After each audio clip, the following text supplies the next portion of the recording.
to create an organization, global, to create bridges for young people that I didn't have to work on.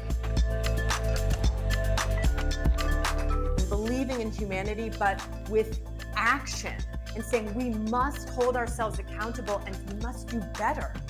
We must do better. Comment regarde-t-on le monde aujourd'hui et qu'est-ce qu'on veut qu'il devienne? Comment est-ce qu'on l'imagine?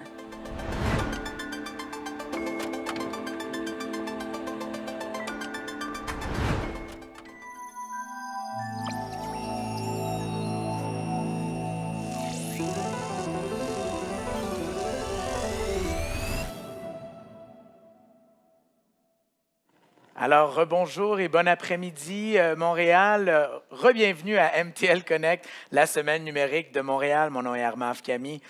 Plaisir d'être ici avec vous. J'espère que vous passez un bon séjour avec nous pendant MTL Connect. Alors, juste avant qu'on parte, là, ce segment, peut-être levez la main ceux qui sont ici depuis le premier jour, depuis mardi. Yeah! OK, bon, c'est quasiment la moitié de la salle. Et qui est-ce qui vient juste de se joindre à nous aujourd'hui?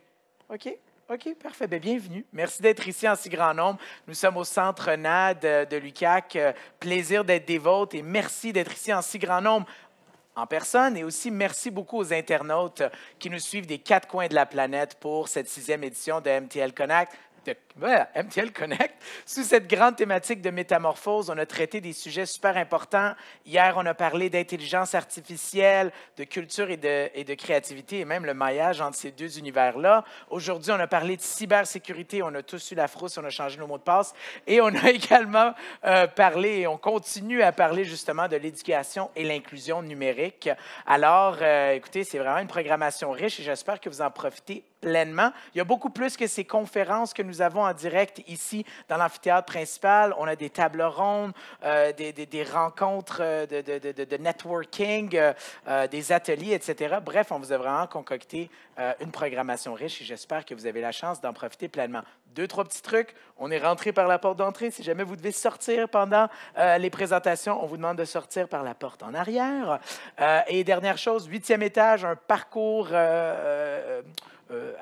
événementiel, non, un parcours expérientiel, c'est le mot, qu'on vous propose au 8e étage. Si vous ne l'avez pas déjà découvert, je vous demande d'aller le découvrir, ou je vous suggère, pas je vous demande, allez le faire. Non, je vous suggère d'aller le découvrir. Et dernière chose, demain, événement de clôture de MTL Connect à la SAT, soirée immersive. Il reste encore des places. Assurez-vous de réserver vos billets à sat.qc.ca. Bon! On est prêt pour notre rencontre secteur d'excellence présentée par l'UQAC, l'Université de Québec à Chicoutimi, sous le sujet de renforcer les compétences numériques dans l'enseignement supérieur, défis et stratégies. Alors, sans plus tarder, je vais inviter les panélistes et le modérateur à me rejoindre sur scène. Alors, j'aimerais inviter Lana Munger de l'Université de Québec à Chicoutimi, Chantal Tremblay de l'UQAM, Bruno Paul-Hubert de l'Université de Montréal et notre modérateur Patrick Giroux de l'Université de Québec à Chicoutimi. Bon panel!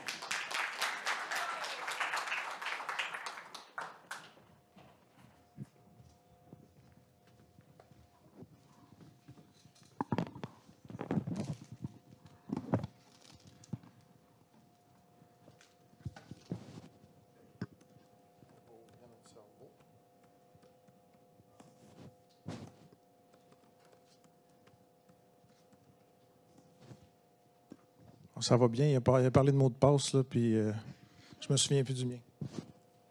Patrick, 1, 2, 3. Non, j'ai écouté la conférence. Point d'exclamation pour rendre ça difficile. Ouais, non, c'est quand même, je fais un peu mieux que ça. Je pense pas que la sécurité à l'UQAC me laisserait faire ça. Bonjour tout le monde. Je me présente, Patrick Giroux. Je suis professeur en technologie éducative à l'UQAC. Et c'est moi qui vais animer pour les prochaines minutes. Je vais faire... bon, je pense que tout le monde qui est ici, je n'ai pas besoin de faire une grosse introduction. Hein. Le numérique, c'est une place, ça occupe une place vraiment importante dans notre monde aujourd'hui. Elle est parfois très, très visible. Elle est parfois invisible. Très visible, pensez à vos téléphones cellulaires, aux ordinateurs qu'on voit partout sur les tables. Invisible, pensez aux algorithmes, aux IA dont on parle depuis... En tout cas, j'ai l'impression qu'on parle quasiment juste de ça depuis 2 jours. Dans ce contexte-là, le développement des compétences numériques, c'est devenu quelque chose d'essentiel. Puis c'est un gros défi pour les maisons d'enseignement supérieur. Fait que j'avais le goût de rassembler des gens qui pouvaient nous parler de comment ils font ou comment ils adressent ce défi-là, comment ils relèvent ce défi-là. Puis c'est ce qu'on va faire aujourd'hui. Donc, j'ai réuni 3 experts qui vont discuter chacun depuis une perspective différente. Vous allez voir que ils abordent le problème depuis un endroit différent dans l'université ou en dehors de l'université. Donc, comment on va procéder? Je vais d'abord vous présenter les panélistes, puis donner la chance à chacun de se présenter, puis de présenter sa perspective, son angle d'attaque pour relever ces défis-là. Ensuite, on va aborder la question des enjeux et des défis qu'ils perçoivent, encore une fois, chacun selon leur perspective. Finalement, on va leur donner la chance de nous parler, de présenter des stratégies déployées ou des actions réalisées pour relever le défi du numérique en enseignement, pour aider les enseignants, entre autres. Puis si tout se déroule bien, même si on commence, puis il y a déjà 10 minutes de passer sur le chronomètre, on va essayer de vous donner la chance à vous de poser des questions à nos panélistes pour peut-être éclaircir certains points ou aller un petit peu plus loin. Donc, mesdames, je vais être un peu impoli et dans l'optique de commencer local puis de me diriger vers le réseau, je vais commencer avec Bruno, hein, même si ça aurait été plus poli de commencer par les dames. Donc, Bruno, je vais te demander de nous présenter le CPU puis de nous dire exactement ce que c'est, le CPU ou le Centre de formation, d'accompagnement et d'innovation pédagogique et technopédagogique de l'Université de Montréal, parce que Bruno est directeur pédagogique, je ne l'ai pas dit, de ce centre-là à l'Université de Montréal. Je vais te demander de nous présenter le CPU puis de nous en dire un peu plus à propos de sa mission. Alors, merci beaucoup, Patrick. En combien de temps exactement? Ça, c'est le temps qui nous reste pour tout faire. Oui, donc, voilà. Mettons 3-4 minutes. Comment? 3-4 minutes. 3-4 minutes, c'est bon. Alors, le CPU pour Centre de pédagogie universitaire. Puis, évidemment, dans le CPU, il y a un clin d'œil. Hein? Il y a un clin d'œil au Central Processing Unit, qui est l'intelligence. Puis, je dirais, il y a un clin d'œil au Central Pedagogical Processing Unit. Donc, on est l'intelligence pédagogique de l'université. En fait, ma fonction, j'ai un peu une drôle de fonction. Moi, je suis comme un shredder-de-wheat. Je suis 50% professeur titulaire en sciences d'éducation. Ma spécialité d'enseignement de recherche, c'est les technologies, le numérique pour l'enseignement et l'apprentissage en enseignement supérieur. Puis, je suis 50% directeur académique du CPU. Ça veut dire quoi, directeur académique? Ça veut dire que je m'occupe du positionnement stratégique et je suis accompagné par un directeur qui s'occupe du volet opérationnel à temps plein. Le CPU, quand j'ai pris la direction il y a 8 ans, il y avait 14 employés sur le payroll. Maintenant, il y en a 58. Je dirais, on est structuré. On a 4 grands secteurs. On a le secteur pédagogie universitaire qui s'occupe de la formation. On a le secteur technopédagogie qui s'occupe de faire des accompagnements pour le développement de cours en ligne, de cours hybrides, de MOOC. Dans le secteur pédagogique, on fait aussi des accompagnements pour les réformes de programmes.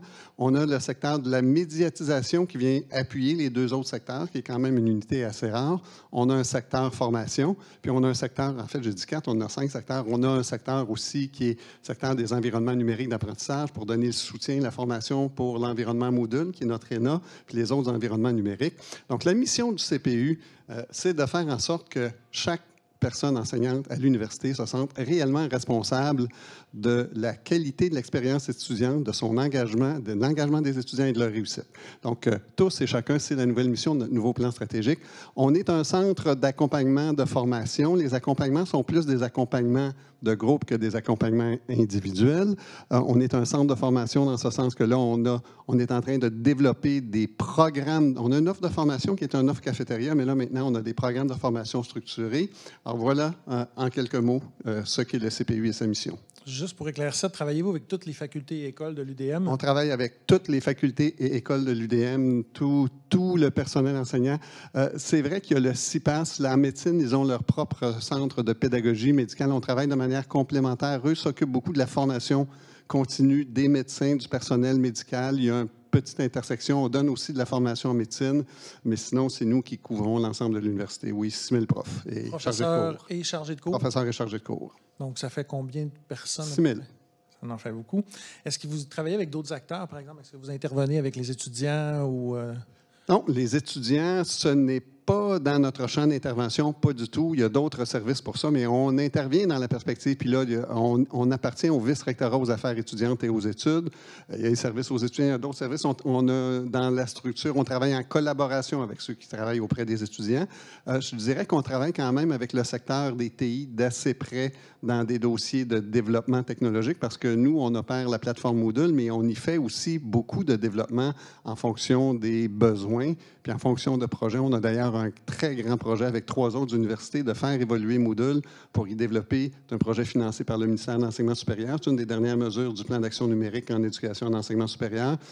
Donc, on a un plan très ambitieux pour développer plusieurs fonctions technopédagogiques super intéressantes dans Moodle. On a commencé. Ça s'appelle le projet Sénat, pour Centre d'excellence des environnements numériques d'apprentissage fondé sur Moodle. Parfait, merci. Notre deuxième intervenante, ça va être, je vous présente Mme Lana Monja, qui est directrice du service de la bibliothèque à l'UQAC. Lana, peux-tu nous expliquer un peu c'est quoi le service de la bibliothèque, puis nous aider à comprendre quel lien existe entre le service de la bibliothèque puis les défis et enjeux posés par le numérique? Oui, bon. Lana Monja, effectivement, je suis directrice de la bibliothèque, mais aussi je suis responsable du développement des compétences informationnelles. Et puis, je pense que c'est là qu'il y a un lien qui peut se créer avec les bibliothèques. Donc, le lien entre bibliothèque et numérique, ça se développe sur plusieurs axes. Les bibliothèques, dans leur mandat, ont toujours eu l'idée de donner accès à l'information, la démocratisation, la mutualisation. Donc, d'une part, quand on parle de numérique, il faut avoir accès aux équipements. Il faut que tous puissent avoir accès aux équipements nécessaires pour pouvoir se développer et apprendre. Donc, ça, c'est le premier élément.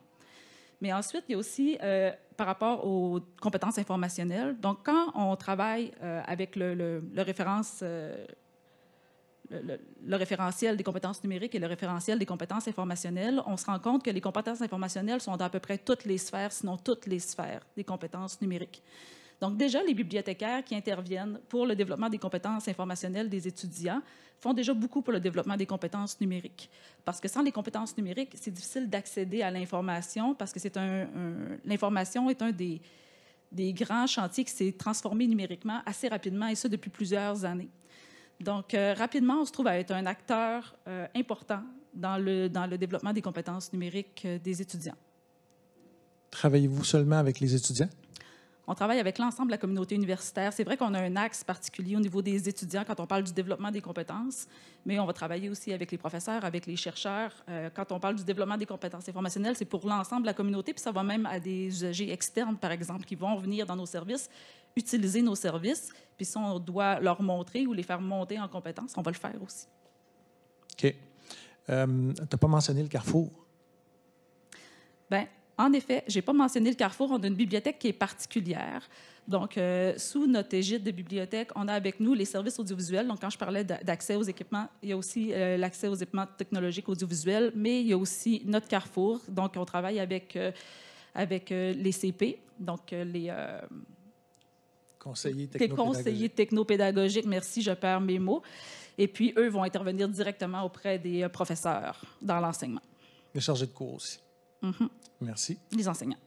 Ouais. Notre dernière intervenante, et non la moindre, c'est Mme Chantal Tremblay, qui est professeure à l'UQAM. C'est, comme Bruno, elle aussi une spécialiste un peu du numérique en éducation.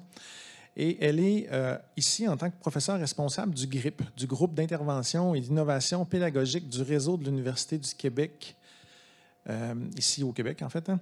Peux-tu nous expliquer, Chantal, c'est quoi le GRIP, puis nous décrire sommairement, c'est quoi les avantages qu'il y a à adresser les défis liés aux compétences numériques depuis une perspective réseau? Oui, merci Patrick. En fait, tu l'as bien nommé, le GRIP, c'est le groupe d'intervention et d'innovation pédagogique. Donc, c'est composé des membres de tous les réseaux de l'Université du Québec, de toutes les institutions de l'Université du Québec. Donc, dans chaque institution, il y a au moins un membre professeur puis un professionnel en conscience pédagogique qui siège au GRIP. Et on a comme mission un peu de valoriser la pédagogie universitaire, de susciter puis d'encourager l'innovation pédagogique et de valoriser aussi l'innovation pédagogique dans tout le réseau. Donc, ça inclut aussi la compétence numérique. Maintenant, peut-être plus par rapport peut-être aux bénéfices d'aborder peut-être les défis liés à la formation de la compétence numérique en réseau. Je pense que ce qui peut être vraiment intéressant, c'est que le GRIP, c'est un réseau qui se réunit à intervalles réguliers pour partager, pour échanger sur diverses thématiques. Puis dans des contextes peut-être de phénomènes un peu émergents, un peu évolutifs, comme la compétence numérique, mais ça peut être intéressant d'avoir, de pouvoir partager avec d'autres personnes qui ne sont pas dans son institution, puis peut-être partager des bonnes pratiques, des moins bons coups. Si on a des membres qui souhaitent peut-être commencer un projet sur la compétence numérique, sur la formation de la compétence numérique dans son institution, bien, le fait de pouvoir en parler avec d'autres, ça permet de peut-être mettre mieux au fait de qu'est-ce qu'on pourrait faire, qu'est-ce qui serait intéressant de commencer comme projet. Il y a des ressources parfois qui sont développées dans les institutions par rapport à la formation, de pouvoir partager ces ressources-là plus facilement. Donc, c'est un réseautage qui est peut-être plus facile que de chercher soi-même de la documentation sur Internet sans nécessairement que ce soit très pertinent et adapté. Donc, la force du réseau, là, c'est peut-être tous ces échanges-là qui peuvent se dérouler, qu'on favorise beaucoup dans notre groupe. J'ai une autre petite question pour toi, mais avant, je vais passer à Lana. Lana, je crois que les bibliothèques au Québec, toutes les bibliothèques des institutions d'enseignement supérieur travaillent aussi parfois en réseau? Tout à fait. On travaille toujours en réseau, même si je peux m'exprimer ainsi. Il y a 2 regroupements. Il y en a un au niveau des universités du Québec et puis il y en a un à la grandeur des universités québécoises. Donc, notre premier réflexe comme bibliothèque, c'est toujours de se poser la question, est-ce que je peux utiliser la force de mon réseau? Est-ce que j'ai un partenaire qui a déjà travaillé sur cet aspect-là? Donc, oui, en effet. OK. Chantal, est-ce qu'il y a des conditions à l'existence ou au bon fonctionnement d'une structure comme le GRIP pour que ça marche? Bien, en fait, moi je dirais qu'il y a peut-être 2 conditions essentielles qui font que ça fonctionne bien au GRIP. La première, c'est que dans les institutions, il y a quand même certaines similitudes. Donc, tous les membres, on a quand même des réalités semblables. Donc, on fait tous partie du réseau de l'Université du Québec. Donc, chaque institution a quand même des réglementations qui sont semblables, des contraintes, des politiques institutionnelles qui se ressemblent. On a aussi toutes les universités qui sont situées hors des grands centres, qui partagent des défis communs, des populations étudiantes qui sont semblables. Donc, ce que ça fait d'avoir ces similitudes-là, mais quand on échange entre nous, c'est plus facile de comprendre qu'est-ce que les autres membres vivent de mieux, puis que quand nous, on s'exprime, les autres vont mieux nous comprendre. Si on pense au partage de bonnes pratiques, au partage de ressources, bien, c'est facile, en fait, de se les approprier quand elles ont déjà été conçues dans un contexte qui est semblable. Donc, certaines similitudes qui facilitent peut-être l'appropriation, le partage de ressources. Donc, pour moi, ça, c'est une des conditions essentielles, c'est cette idée de partager quand même un contexte institutionnel semblable. Puis la deuxième condition que je dirais, mais au GRIP, tous les membres jouent un rôle semblable dans leurs institutions. Donc, je disais tout à l'heure, c'est des personnes majoritairement en conscience pédagogique, ou des professeurs qui s'intéressent à la pédagogie universitaire. Donc, on est tous unis pour la même finalité, pour le même but. Il n'y a pas de structure hiérarchique au GRIP. Tout le monde a un même rôle. Aujourd'hui, je suis ici en tant que présidente, mais présidente, je joue le même rôle que les autres membres du GRIP. Donc, ça favorise beaucoup les échanges, ça favorise beaucoup le sentiment d'appartenance au groupe. La confiance entre les membres, c'est un peu comme un espace sécuritaire où est-ce qu'ils peuvent partager, où est-ce qu'ils peuvent s'exprimer librement, sans jugement. On a des membres qui vont même être capables de parler de leurs propres inquiétudes, leurs propres compétences numériques. Donc, ça a permis vraiment de développer une culture de collaboration au GRIP qui est vraiment très formidable pour le groupe. Donc, je pense que ces 2 conditions-là, disons, facilitent beaucoup les échanges qui se font. Merci. Bruno, j'ai mentionné la taille de l'Université de Montréal. C'est quand même une très grande université avec plusieurs facultés, d'écoles, etc. Puis toi, tu as mentionné l'existence d'un centre en médecine qui fait un peu le même travail que le CPU. C'est quoi les conditions que tu penses que ça prend, qu'il faut réunir pour que ça se fonctionne, pour que ça soit efficace dans une grande université? Bien, je pense que c'est même que partout, il faut être pertinent. Il faut répondre à un besoin. Puis c'est quoi le besoin? Le besoin, c'est de répondre aux besoins des personnes enseignantes, répondre indirectement aux besoins des personnes étudiantes. Donc, on ne travaille pas avec les étudiants, mais on travaille pour les étudiants au travers de notre travail avec les profs. Donc, je dirais s'assurer, il y a toujours une compétition aussi entre les ressources. Il faut comprendre que c'est un zéro-sum game, là. C'est toujours des ressources limitées, puis on est en compétition avec qui quand on demande des ressources? On est en compétition avec les facultés qui demandent des ressources de profs. Donc, il faut être capable de rendre un service à la communauté, à la collectivité, qui va être perçus comme ayant de la valeur, comme étant perçus comme les aidants pour que les facultés, ensuite, bien, ils ne s'opposent pas. Là, je dirais que je dirais qu'on a fait le plein de ressources. Le contexte n'est pas à l'augmentation, même si on a connu une augmentation, ça nous a quand même beaucoup servi. On a beaucoup augmenté avant la pandémie. On a beaucoup développé notre expertise. Puis là, quand la pandémie est arrivée, puis tout le monde a viré à distance, nous autres, que ce soit des pédagogues, des technopédagogues, des conseillers pédagogiques universitaires ou des médiateurs, tout le monde a viré technopédagogue qui accompagnait les profs. Donc, on a été capable de déployer une structure de soutien très, très forte. Donc, je dirais être pertinent puis répondre, premièrement, écouter les besoins puis s'orienter pour répondre aux besoins d'engagement, d'apprentissage des étudiants, puis trouver une manière aussi dans nos formations, dans nos accompagnements, bien de faire cheminer les profs, de les prendre à partir de où est-ce qu'ils sont pour les accompagner, pour les amener un peu plus loin. Voilà, j'ai oublié tantôt dans notre mission, là, je n'ai pas parlé vraiment de... On a une petite structure, au travers des années passées, on a parti aussi un petit laboratoire d'innovation qui a travaillé beaucoup avec la réalité virtuelle, qui a travaillé aussi avec l'intelligence artificielle. On avait engagé un doctorant, en fait, quelqu'un qui a fait sa maîtrise en intelligence artificielle comme conseiller pédagogique, de sorte que quand est arrivée la révolution de ChatGPT, on était nous, on voyait l'intelligence artificielle générative venir dans les modèles textuels, dans les modèles d'images, je dirais 6-10 mois avant tout le monde. Fait que quand c'est apparu, on a été capable de déployer très, très rapidement un MOOC à grande échelle pour expliquer c'était quoi. Donc, c'est un complément de réponse à ta question de tantôt. Mais les principaux, je dirais, être pertinent, puis vraiment servir.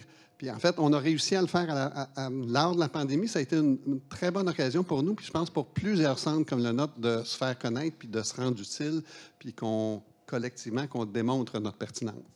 Je n'avais pas pensé à la question quand on a parlé tous ensemble avant, là, individuellement, mais là, tu viens de mentionner un laboratoire. Quelle place pour la recherche dans vos... chacun là, dans le GRIP, à la bibliothèque, puis toi au CPU, tu viens de nous en parler un peu. Est-ce que... Les deux autres, est-ce qu'il y a de la place pour la recherche? Je dirais que nous, au GRIP, on a lancé certains projets qui étaient des projets en pédagogie à la base, qui n'étaient pas voués à la recherche, mais qui étaient vraiment plus côté terrain, côté pratique, mais que par la suite, ça a amené des personnes à se dire peut-être qu'on pourrait faire un projet de recherche pour évaluer les retombées, évaluer l'efficacité de ces nouvelles mesures, ces nouvelles pratiques qui ont été mises en place. Donc, dans notre groupe, c'est pas une de nos finalités, ça ne fait pas partie de notre mission, mais par la suite, il y a des initiatives qui peuvent être mises en place. Merci. Je pense qu'il y a tout à fait de la place pour faire un lien avec la recherche. Ceci étant dit, je dirais que comme entité bibliothèque, ce ne sera pas nécessairement notre premier réflexe, mais quand il y a quelqu'un qui nous interpelle, on va être très ouvert parce que par notre mandat, on vise à encourager la recherche, la diffusion de la recherche et l'adoption des meilleures pratiques. Ceci étant dit, comme bibliothécaire, quand on réfléchit à nos enjeux, on est très vite porté à aller voir dans la littérature scientifique. Ce qui se passe, c'est de se nourrir de la recherche qui se fait sur le sujet. Donc, il y a tout à fait de la place pour y participer et d'être nourri par ce qui se fait en recherche. Là, moi, je vais donner une réponse complémentaire parce que le centre d'innovation, ce n'est pas un centre de recherche. On faisait de l'expérimentation de pointe, mais pas vraiment de la recherche. La recherche est incarnée par le rôle que je joue. Je n'ai pas vu ça à beaucoup de places. J'ai vu ça à un endroit aux Pays-Bas. Peut-être que ça ressemble à ton rôle, mais le volet recherche, c'est moi qui le porte. Toutes les tentatives qu'on a faites, en fait, malgré qu'on a beaucoup grossi, on n'arrive pas à suffire à la demande. Fait que là, le central n'est pas très... On n'est pas une unité d'enseignement, on n'est pas une unité de recherche. Cependant, moi... Dans ma position particulière, comme professeur titulaire, j'ai plusieurs projets de recherche qui impliquent le Centre de pédagogie universitaire, qui impliquent la participation en tant que collaborateur, parfois, de conseiller pédagogique. Donc, j'ai un gros projet de recherche qui s'appelle le Laboratoire vivant d'innovation en apprentissage en enseignement supérieur, dans lequel tu es co-chercheur et Chantal aussi.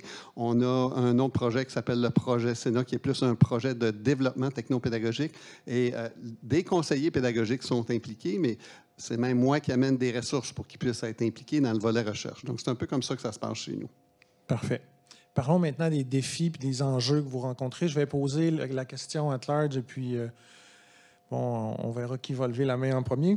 Quels sont les principaux enjeux et défis qui se déploient devant vous, chacun selon votre perspective, là? Puis qu'est-ce qui change ou s'ajoute qu'est-ce qui est unique à votre perspective selon vous?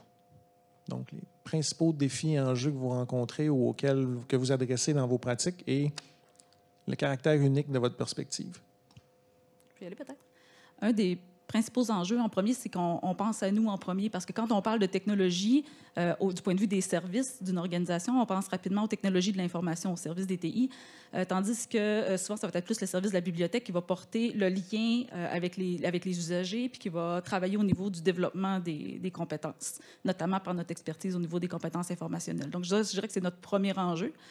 Mais ensuite de ça, il y a aussi toute la situation. On travaille avec des gens souvent qui sont en mode d'incompétence inconsciente, je le dirais comme ça.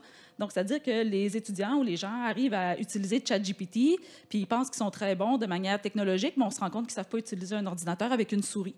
Donc, d'arriver à leur faire prendre conscience de leurs lacunes et de les amener à nos ateliers. Donc, les professeurs, les chercheurs sur le terrain voient les lacunes des étudiants, mais les étudiants ne font pas nécessairement la connexion pour aller chercher de l'information puis aller chercher des éléments qui leur permettraient de monter en compétences.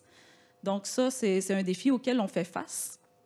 Sinon, ensuite, il y a toute la question de l'intelligence artificielle qui vient s'ajouter à ça. Donc, tout ce qu'on connaît comme environnement technologique est en train de se modifier et puis va se rendre aussi de manière un petit peu plus opaque. Donc, c'est-à-dire que le processus est un petit peu moins transparent pour l'usager.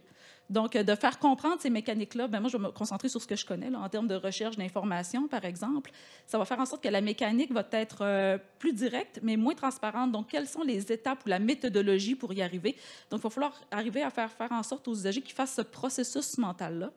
Donc, il y a plusieurs défis là, par rapport aux compétences numériques de notre point de vue. Merci.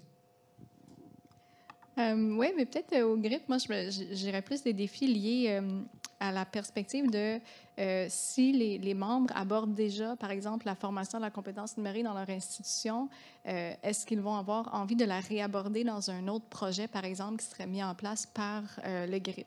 Puisqu'on tente quand même d'avoir des projets communs, des projets rassembleurs, mais c'est parfois un défi d'aller susciter l'engagement des membres pour les convaincre que le faire en réseau, c'est peut-être plus pertinent que le faire individuellement, chacun de son côté. Donc ça peut être un défi qui peut se poser. Puis, tu évoquais l'intelligence artificielle, puis je trouve que dans ce contexte d'intelligence artificielle générative, où ça évolue très rapidement, les membres, parfois, peuvent peut-être se sentir dépassés, puisque la technologie évolue, il faut se former, il faut être toujours à jour. Donc ça aussi, ça peut être un défi de ramener le groupe et de dire c'est correct, c'est pas tout le monde qui est au même niveau, puis on va quand même continuer à collaborer ensemble. Alors moi, j'allais te parler de 3 défis, mais je vais t'en parler de 4. 4 défis. On a en fait, je dirais, premier défi, c'est de dire la manière dont on forme les profs à la pédagogie puis à la technopédagogie. On avait une approche cafétéria qui a été beaucoup, pendant la pandémie, devenue une approche de webinaire, donc des ateliers transmissifs. Donc, on a une grosse offre de services, on a augmenté beaucoup la participation. Maintenant, le défi, c'est de dire comment on fait en sorte que la formation puis le développement professionnel qu'on offre amène à une transformation des pratiques. Puis là, pour répondre à ce défi-là, on a conçu un programme de formation qu'on veut transformateur, puis qui mélange différents formats. Premièrement, qui est cohérent, qui a une durée, qui est aligné sur un référentiel de compétences, qui intègre aussi la compétence numérique. Donc ça, c'est une façon qu'on a répondu. J'aurais un deuxième défi. On travaille beaucoup, on a beaucoup eu de succès avec des profs volontaires. Là. En fait, là, maintenant, on essaye d'amener ça à l'échelle de tous les enseignants de l'université, tous les profs. Quand on dit que tous se sentent responsables de la réussite de l'engagement des étudiants, ça veut dire comment on fait pour, entre autres, remonter le niveau de compétences numériques, pas juste de ceux qui viennent nous voir pour avoir de la formation parce qu'ils le veulent bien et qui sont enthousiastes, mais de tous les profs, de tous les chargés de cours. Fait que ça, c'est un défi. Troisième défi, ou deuxième, en fait, on a fait beaucoup de travaux de développement de cours en ligne, de CLOM, de cours hybrides. Maintenant, le défi, c'est comment passer du cours au programme. On pense qu'il y a beaucoup d'avenir dans l'hybridité des programmes, mais tu fais un ensemble de cours hybrides, tu ne bénéficies pas des avantages que tu peux avoir par un programme hybride. Donc, passer de l'échelle du cours à l'échelle du programme. Un autre grand défi, c'est un peu la même chose pour l'innovation pédagogique. On a fait plein de choses avec la réalité virtuelle, avec la vidéo 360. On a eu des 12-15 expériences de type de simulation diverses. On a commencé à explorer des choses avec l'intelligence artificielle. On a, entre autres, développé un assistant pédagogique intelligent qui aide les profs à concevoir leur plan de cours, qui s'en va en testing la semaine prochaine. Mais comment on fait pour mettre ça à l'échelle pour dire qu'on déploie une innovation en réalité virtuelle ou en intelligence artificielle, c'est l'ensemble des profs ou une grande quantité, diront pas qu'on a juste 10, 12 expériences en réalité virtuelle, mais qu'on convainc, on a une voie facile pour que partout où c'est pertinent, les profs peuvent l'utiliser. Alors, je dirais, en fait, c'est aussi l'ambition de notre nouveau plan stratégique. Puis le dernier défi, puis je regarde un peu vers le milieu de la salle, puis là, c'est à droite, là, mais je dirais c'est la littératie de l'IA. On a un mandat, d'ailleurs, Chantal, moi et Normand Roy, pour revoir le cadre de référence de la compétence numérique que Chantal, moi et d'autres ont conçu pour l'actualiser, y intégrer une perspective de littératie de l'IA. Alors, je dirais que c'est important que les personnes étudiantes comprennent le fonctionnement de l'IA, que les personnes enseignantes le comprennent. Mais là où moi, je trouve qu'il y a un extrêmement grand manque, en fait, c'est dans la hiérarchie. C'est nos cadres supérieurs, ceux qui prennent les décisions par rapport à l'organisation de la recherche, de l'enseignement, et qui, dans ce qu'on a pu voir dans une enquête qu'on a faite à l'Université de Montréal, dans quelques cégeps l'année dernière, ont un niveau de littératie de l'IA très faible. Alors, les personnes qui prennent les décisions, alors la cible de la formation en termes d'intelligence artificielle devrait peut-être pas commencer par les étudiants, devrait peut-être commencer par le haut de la pyramide, descendre vers les enseignants, puis aussi les étudiants. OK. Lana, quand on a parlé ensemble pour se préparer, il y avait tu remettais en cause le fait que les enjeux actuels qui vous intéressent ne sont peut-être pas vraiment d'actualité. Tu te questionnais, là, à savoir est-ce que c'était ancré dans le présent ou est-ce que ça allait le rester. Est-ce que tu peux nous parler de ça pendant une petite minute? Oui, c'est un questionnement que je porte depuis déjà quelques années. En fait, je trouve, puis je vais parler vraiment dans ma perspective, je vais prendre un exemple que je connais bien, mais qui pourrait se transposer, je pense, dans d'autres exemples. Donc, on mise beaucoup sur l'apprentissage des compétences techniques de nos étudiants. À la bibliothèque, on se retrouve à donner des ateliers Word, des ateliers Excel, donc comment utiliser les logiciels. Mais on est beaucoup ancré dans l'écriture, par exemple. Donc, dans le cas du livre, dans le cas de Word, c'est parce qu'on essaie de reproduire en leur montrant comment faire des paginations, puis comment travailler sur des marges. Reproduire, on le fait pour l'impression, on le fait pour être capable de reproduire la version imprimée du document. Donc, comment dépasser nos habitudes, puis dépasser ce qu'on connaît pour utiliser la technologie en soi par elle-même. Donc, de la mettre dans un logiciel, par exemple, qui va s'adapter. Donc, on parlait tout à l'heure, juste avant, de EDI. On parlait d'accessibilité. Puis, donc, si on met ça dans un autre type de logiciel, il va pouvoir s'adapter à mon besoin. Donc, ajuster la fonte, ajuster la grosseur, ajuster le contraste. Donc, on amène les étudiants à maîtriser des compétences techniques, mais pas à se poser la question au niveau de quel logiciel ou à qui je m'adresse, quel outil est-ce que je devrais utiliser pour bien passer mon information, parce qu'on est dans des codes déjà bien connus. Est-ce que tu comprends bien qu'est-ce que je tente d'exprimer ici? Oui, je comprends que tu veux t'attaquer à toute la culture universitaire de c'est quoi un travail d'université. Pas juste la culture universitaire. J'ai eu la chance aussi de travailler en transformation numérique. Et ce que je constate, c'est qu'on reproduit beaucoup des processus papier, des processus physiques dans des processus numériques, sans se poser la question de dire qu'est-ce que le numérique peut m'apporter et comment je peux voir les choses différemment pour utiliser le plein potentiel du numérique. Donc ça, puis je pense que c'est entre autres parce qu'on manque de compétences numériques, on n'est pas capable d'envisager différemment que ce qu'on connaît déjà. Donc je me dis, on enseigne ça à nos étudiants, mais nos étudiants aussi, mais moi je parle beaucoup des étudiants parce que c'est mon plus grand bassin d'usagers, mais ils vont nous amener à changer aussi nos pratiques. Donc qu'est-ce qu'on veut leur enseigner puis leur montrer maintenant pour qu'ils nous aident à transformer le futur? Et puis des fois, je pense que si on se limite, moi c'est ce qu'on me demande beaucoup quand j'arrive dans une rencontre, on me demande beaucoup d'amener sur les compétences techniques, sur la fonctionnalité, sur le bouton, un peu moins sur les réflexions transversales. Et puis pourtant, pour moi, c'est tout aussi important, sinon plus. Il faut sortir de la pensée du bouton puis amener à réfléchir les compétences numériques de manière plus large puis de pouvoir les positionner pour qu'ils réinventent notre futur numérique, finalement. Il faut sortir de la marge, finalement. Il faut sortir de la marge. Marginal. Littéralement. Dans un sens très littéral. Oui. Chantal, tu nous en as un peu parlé, mais je te relance la question pareil, juste au cas. Est-ce qu'on s'attaque aux mêmes défis quand on adopte une perspective réseau? Est-ce que tu penses que les défis auxquels vous décidez d'adresser, c'est les mêmes qu'un centre universitaire, par exemple? C'est certain que quand il y a une perspective réseau, il y a une diversité des points de vue, une diversité des perspectives. Donc, les enjeux, on les aborde probablement à un niveau qui est plus élevé pour qu'ils soient plus rassembleurs. Donc, c'est sûr, on va perdre peut-être certaines particularités institutionnelles, mais ce qui est peut-être riche dans le fait d'aborder des défis dans une perspective réseau, c'est qu'on va aussi aller chercher des points de vue qu'on ne voyait peut-être pas dans notre propre institution. Donc, ça peut peut-être les aborder avec des angles plus grands, mais on va être à plus haut niveau que si on les aborde institutionnels, on va peut-être aller plus creuser dans le détail des éléments qui sont plus spécifiques. J'aimerais ajouter par rapport à la force du réseau, ça va nous permettre aussi, dans notre cas, de de sortir des outils beaucoup plus rapidement. Donc, la technologie, on a parlé de la vitesse à laquelle l'IA arrive.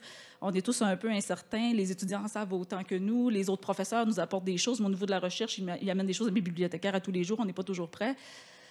Donc, ça nous permet d'aller vraiment plus vite avec le partage d'expertise, de pouvoir créer des outils. Donc, dans l'époque où on se trouve, je pense que ça devient essentiel de travailler avec nos partenaires pour arriver à fournir auprès de nos usagers puis maintenir nos compétences. Merci. Hey, le temps passe vite. Si je vous donnais chacun l'opportunité de nous présenter une ou... bon, Bruno sera pas grave de se limiter à une, fait que ça va être quelques-unes. Des stratégies ou des solutions que vous avez déployées pour faire face aux défis du numérique, de laquelle ou desquelles vous êtes particulièrement fiers, quelque chose qui a provoqué un changement, justement. Je vais laisser les dames répondre en premier, puis je vais prendre le temps de réfléchir. Moi, je peux peut-être parler au GRIP d'un jeu qu'on a développé.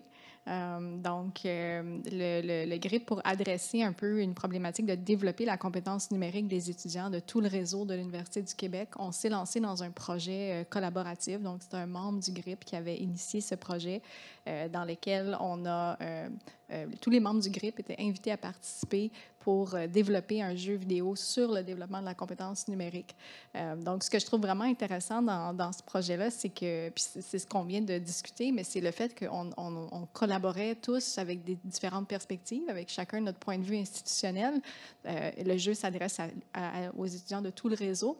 Donc, ça a vraiment permis de faire évoluer le jeu, de tenir compte de certains éléments que chacun individuellement, on n'aurait pas tenu compte si on avait développé le jeu seul dans notre institution. Donc, à mon avis, ça a vraiment permis d'aller développer quelque chose qui était plus pertinent, plus complet que si on l'avait fait chacun individuellement. Puis il y a aussi un autre aspect, le réseau aussi, c'est une question financière. D'avoir développé un seul jeu vidéo, c'est beaucoup moins coûteux que si on en avait développé une dizaine. Donc, pour moi, c'est une belle réalisation qu'on a fait. Le jeu, il est en ligne, le jeu sérieux, il est en ligne. On essaiera via Printemps numérique ou via l'organisation de Montréal Connect de vous envoyer l'hyperlien. C'est super intéressant à explorer, là. De mon côté, je pourrais parler de la stratégie de notre service de bibliothèque qui a rassemblé les acteurs liés à la compétence numérique au même endroit. Donc, on a rassemblé les conseillers pédagogiques qui travaillent sur les compétences numériques des enseignants, mais aussi les services de la bibliothèque dans lesquels il y a les compétences informationnelles, les services sur place, puis les services audiovisuels. Donc, d'avoir cette synergie-là entre les différents services nous apporte beaucoup de bienfaits, nous permet d'être meilleurs au niveau du soutien, au niveau des compétences numériques. Mais je pourrais parler aussi de notre travail en partenariat parce que les bibliothèques, c'est plus que les bibliothèques universitaires. C'est l'ensemble des bibliothèques. Donc, un des partenariats qu'on a mis en place, c'est un partenariat avec les bibliothèques de la ville de Saguenay qui viennent donner de la formation sur certains outils dans notre service de bibliothèque. Donc, nous, on n'était pas assez réactifs. On n'avait pas ce qu'il fallait au moment opportun pour venir soutenir.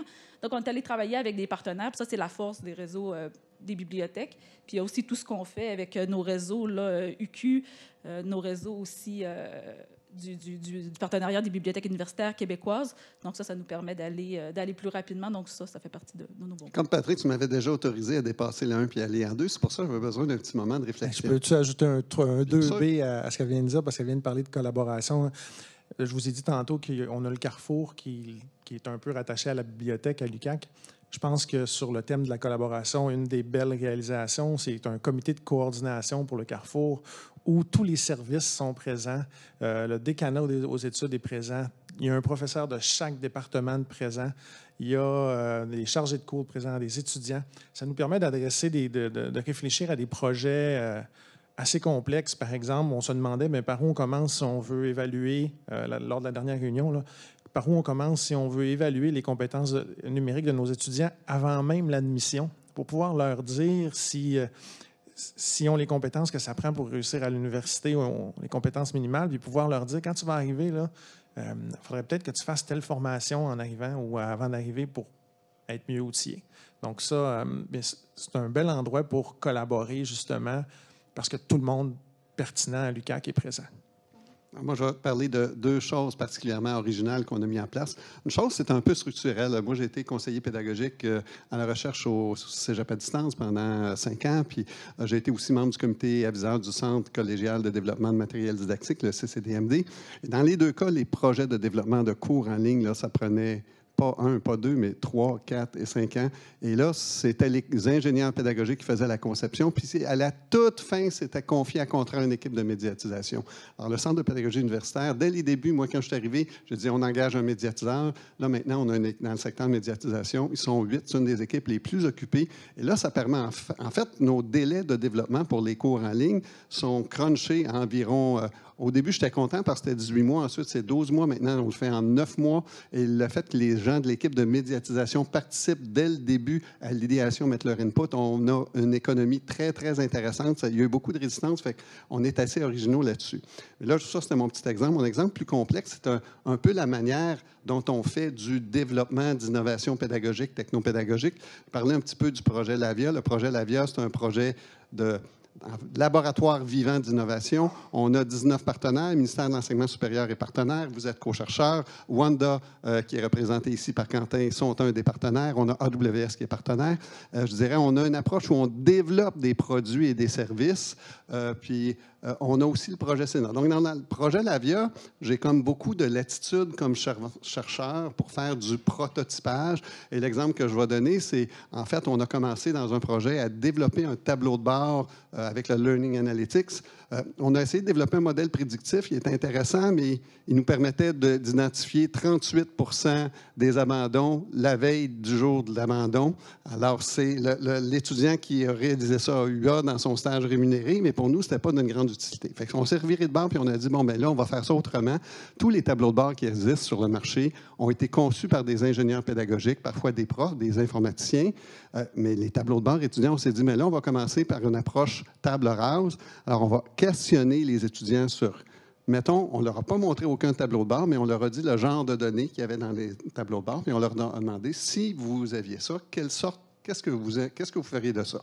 Alors, les étudiants, c'est très intéressant ce qu'ils nous ont dit. Ils ont dit, nous, ce qu'on aimerait avoir, ce n'est pas une vue cours par cours, on aimerait voir une vue d'ensemble de comment ça va dans l'ensemble de ma session, là où ça va bien, là où ça va mal, puis que je sois capable de monitorer où je me trouve par rapport aux autres pour que je décide là où je mette le plus d'énergie. Puis, il nous disait même des fois, le plus d'énergie, ce n'est pas nécessairement dans le cours que j'ai le plus dans le trouble. Si j'ai un cours dans lequel j'éprouve beaucoup de difficultés, puis j'ai encore une semaine pour l'abandonner sans frais, puis sans pénalité, sans que ça me pénalise, peut-être que c'est ça la meilleure stratégie, plutôt que d'avoir une stratégie de m'acharner là-dessus. C'était très intéressant parce qu'il nous disait, on veut un tableau de bord qui va nous permettre de s'autoréguler.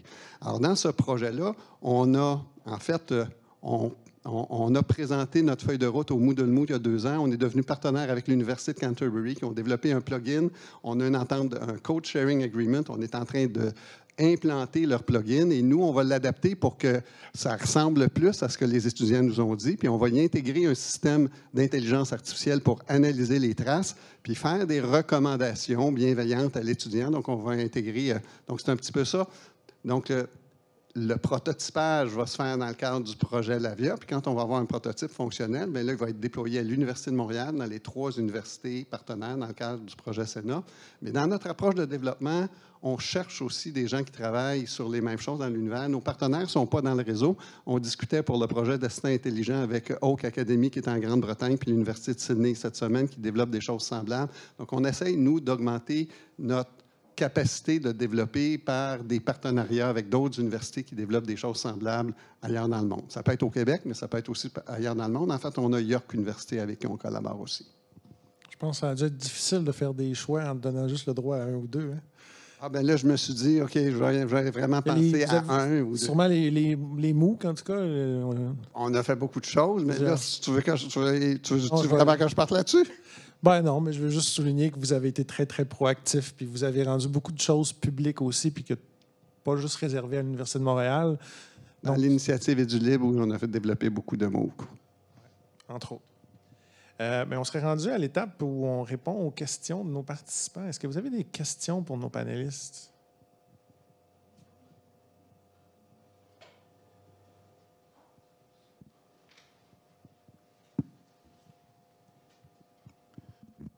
Bonjour, je m'appelle Martin Vachon.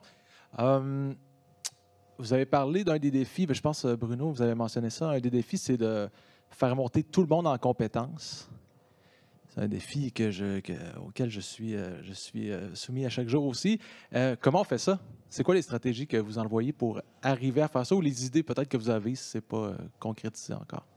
Je dirais 2 grandes stratégies. La première stratégie, c'est vraiment d'avoir un programme de formation. En fait, on a une première clientèle cible, c'est les nouveaux enseignants, les nouvelles personnes enseignantes qui arrivent un peu vierges, je dirais. On pense qu'il y a un terrain fertile. Donc, tantôt, je parlais d'un programme de formation. On a développé un programme de formation cohérent qui est adossé aux 7 compétences qu'on a développées dans notre référentiel de compétences, qui implique, je dirais, entre 50 et... Bon, techniquement, c'est 50 heures de formation dure, mais bon, avec le travail, on peut dire que c'est entre 50 et 125 heures sur 2 ans qui est programmé de façon échelonnée. C'est une première façon dont on fait les choses. La deuxième façon dont on fait les choses, c'est de déployer des accompagnements à l'échelle de disciplines ou de programmes qui ne nous l'ont pas vraiment demandé. Puis là, je ne vais pas les nommer, mais je les ai bien dans la tête. Autrement dit, on va intervenir là où ça fait le plus mal, là où on a les taux d'abandon les plus élevés. Puis on essaye de le faire d'une manière, premièrement, bienveillante. En fait, on engage un conseiller pédagogique ou une conseillère pédagogique qui est aussi spécialisée dans la discipline visée pour qu'elle puisse avoir une crédibilité.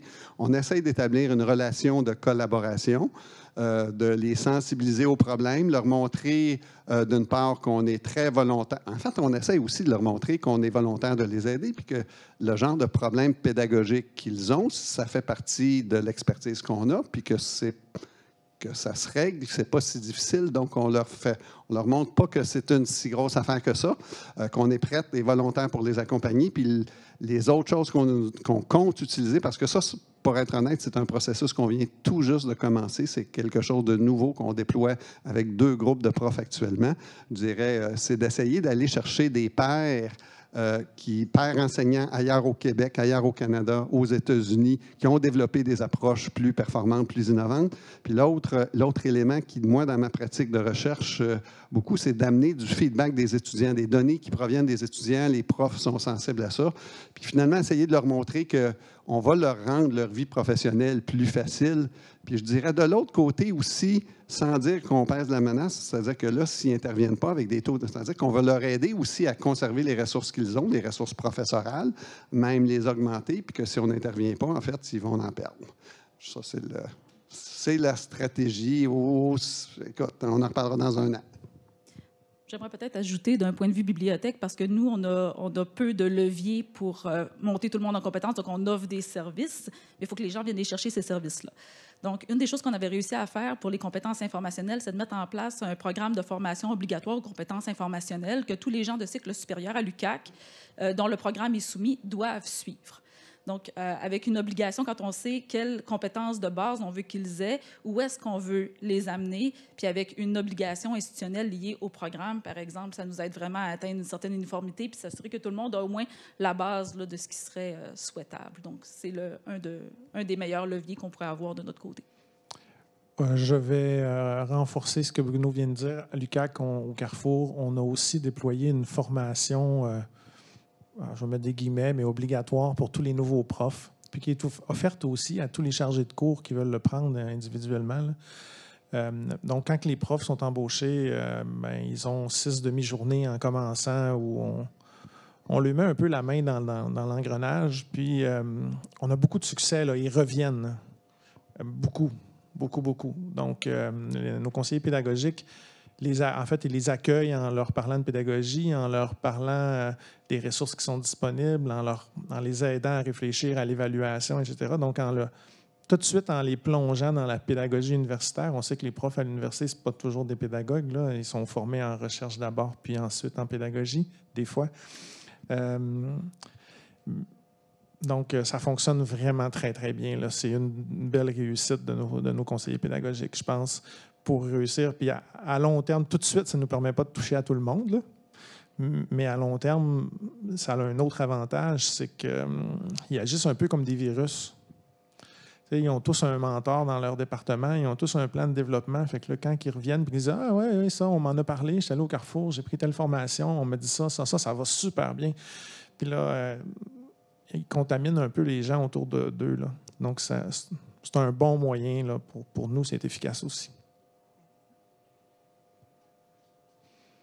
Est-ce qu'il y a des enjeux dans vos institutions auxquels vous faites face que vous voudriez questionner nos panélistes à propos? Peut-être qu'eux aussi font face.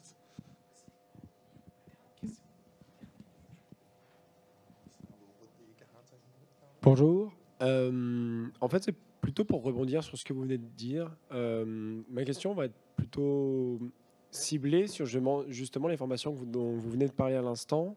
Ma question est plutôt une curiosité. C'est comment vous arrivez à suivre la course à l'évolution? Parce que vous parliez de formation pour essayer de former tout le monde, donner l'accès à l'information à tout le monde, aussi bien à travers les bibliothèques qu'à travers les formations, aussi bien pour les professeurs que pour les élèves. Comment arrivez-vous à suivre dans un monde où tout évolue en l'espace de 6 mois, les technologies évoluent en l'espace de 6 mois, comment vous arrivez à gérer ça? Est-ce que vous faites une mise à jour des formations qui existent déjà? Est-ce que vous en créez des nouvelles? Est-ce que vous travaillez tout le temps avec les mêmes chercheurs? Comment ça se passe en fait? C'est plutôt une curiosité en fait. Ben là, je dirais, en réalité, le programme qu'on a, là, c'est pédagogie universitaire 101, on pourrait dire. Donc, ce sont des choses qui fondamentalement ne changent pas.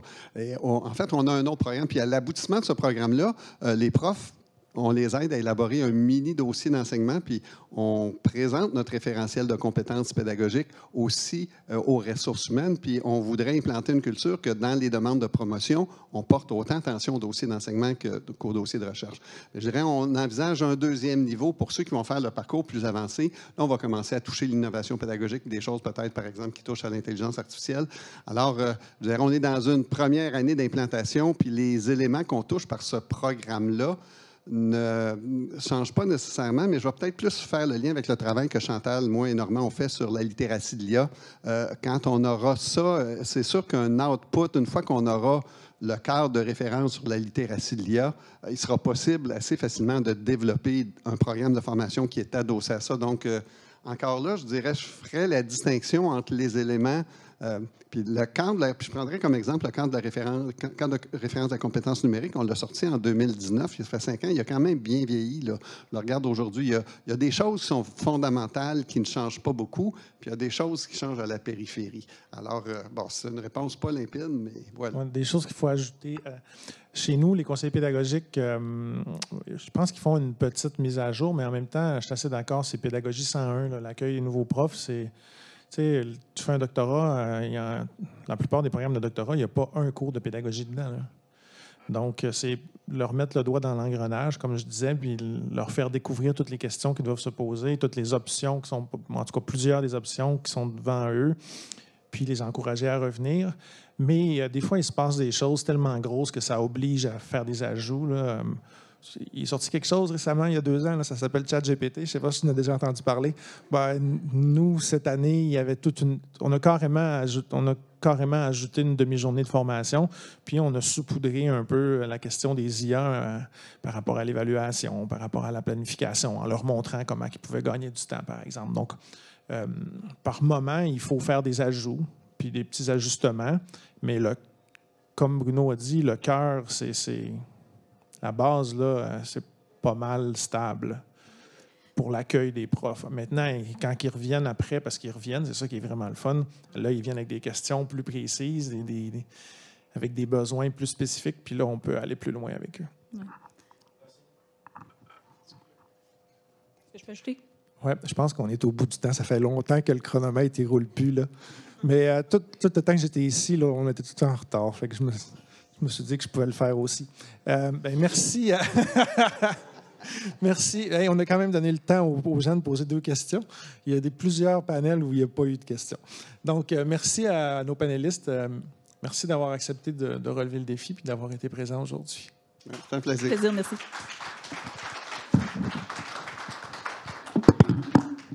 Merci beaucoup.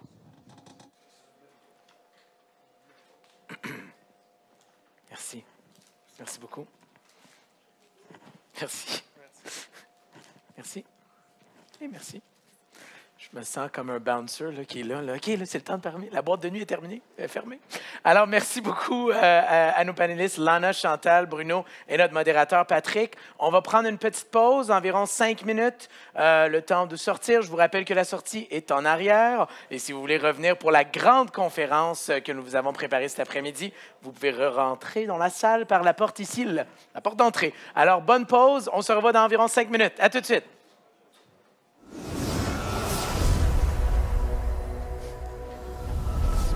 Non, parce qu'on doit faire le... Oui, c'est ça. Puis